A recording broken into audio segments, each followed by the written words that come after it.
નમસ્કાર મિત્રો, 24 બ્રેકિંગમાં આપનું હાર્દિક સ્વાગત છે. અને તમે મારી પાછળના જે દ્રશ્યો જોઈ શકો કે અત્યારે કેટલા ખરાબ પરિસ્થિતિમાં લોકો છે, જે દેગામના લોકો છે તે જીવી રહ્યા છે. કેટલી હદે જે આ પાણી જે છે ખરાબ થઈ ગયું છે અને લોકોને આ પાણીથી અંદરથી ચાલી અને બહાર જવું પડે. કંઈ પણ વસ્તુ લેવા જવી હોય તો આ પાણીમાંથી બહાર જવું પડે. અત્યારે આ બેન આપણી સાથે હાજર છે, આપણે એમની સાથે થોડોક વાતચીત કરવાનો પ્રયત્ન કરશી કે ક્યારથી આવી પરિસ્થિતિ છે અને તંત્ર દ્વારા એમની આ પરિસ્થિતિનું કેવું નિરાકરણનો કેવા જવાબ આપવામાં આવ્યા.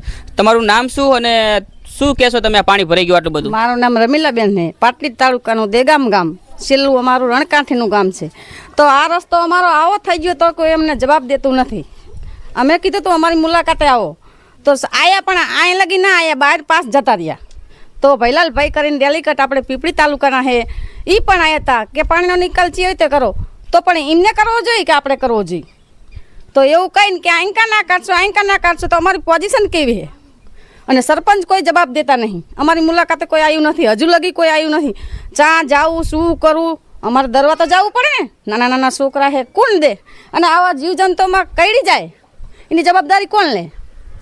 કોઈ લે? કોઈ ના. હે? તો આનો કોઈ નિકાલ થયો નહીં. તો તાત્કાલિક અમારો નિકાલ કરવા માટે તમને વિનંતી કરવી. તંત્રને તમે શું કહેશો? શું આમ તંત્ર આગળ તમારી રજૂઆત શું છે? રજૂઆત કે પાણીનો નિકાલ કરો. આટલા વર્ષ 20 થી 25 વર્ષથી હું હતી અહીંયા દેગામની અંદર, મને ખબર છે કે આટલું પાણી ભરાય. અમે જાણે પણ આવે તાણે પંચાયતવાળા આવે તાણે અમે એમને એવું જ કહેવા માગવી કે અમારા રસ્તાનો કંઈ નિકાલ કરો. તે છતાંય કોઈ ધ્યાન દીધી નહીં અને અભી હાલે પણ ધ્યાન દીધી નહીં. તો આવીને જોઈને જતા રહે. આવવાનો મતલબ શું?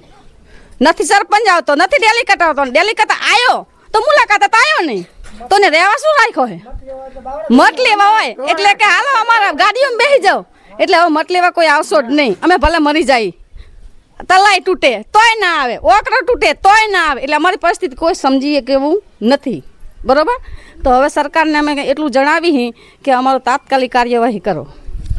દર્શક મિત્રો, આવી ખરાબ પરિસ્થિતિમાં લોકો જે છે તે જીવી રહ્યા છે અને કેટલી જે હદે જે વેદના જે છે એમની બોલી રહી છે કે જ્યારે પણ લોકોને મત લેવા હોય ત્યારે આપણા વિસ્તારમાં આવે છે, બાવડા ચાલે છે, ગાડીઓમાં બેસાડે છે અને અત્યારે કોઈ આપણી સાર સંભાળ લેતા નથી. તો તંત્રને આપણે હાથ જોડીને રિક્વેસ્ટ કરી કે જલ્દી આમના જે પ્રશ્નો જે છે તેનું નિરાકરણ લાવવામાં આવે.